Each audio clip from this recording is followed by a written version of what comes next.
Katika mwendelezo wa nusu finali ya Mapinduzi Cup unaochezeka kule Zanzibar, leo kulikuwa kuna mechi ya Singida Black Stars dhidi ya Yanga Sports Club. Huku Yanga aliibuka na ushindi wa goli 1-0 huku akitinga finali.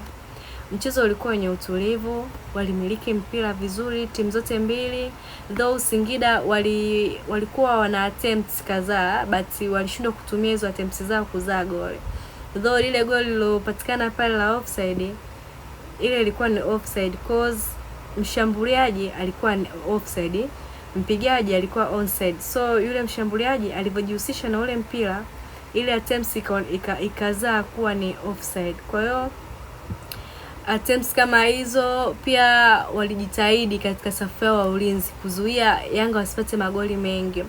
Hapo huwezi kuacha kumpa pongezi zake Singida, yani kuwapa Singida pongezi zao kwa usajili wao mzuri waliofanya wa Lanso. Koza alikuwa yuko makini katika ulinzi wake. Alizuia goli kwa kuweka mguu wake, alizuia ile shambulizi pale na kufanya kuokoa timu yake wasifungwe. So all in all, Lanso aliclear shoot ile kwa kutega mguu na kumzuia mshambuliaji asilete hatari katika lango lao.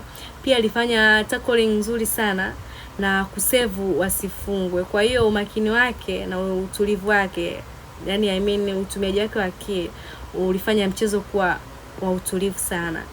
Pia Yanga nao wamemiliki mpira, wameshambulia vizuri na wamefanya attempts nyingi, though attempt moja ndio iliyozaa goli, lakini mwisho wa siku Max amefunga na kupeleka timu yake finali. Kwa hiyo timu zote zimecheza kwa utulivu in short.